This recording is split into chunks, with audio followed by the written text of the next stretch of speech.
ፈወሱ። ስሙን ብቻ ይዘው ስሙን ብቻ ይዘው ታምነው ለንጉሡ ስደት ነው መከራ ረሃብ ነው ወይስ ጥም ከክርስቶስ ወንጌል ከእውነት የሚያስቆም በእርሱ ስላመኑ በጽድቅ ተጋደሉ ደግሞ ከእርሱ በላይ እንዳለ በቃል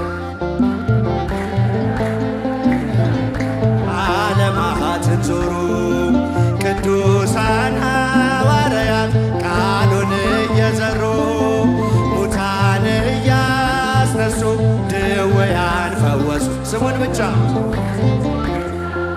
ይዘው ስሙን ብቻ ይዘው ታምነው ለንጉሡ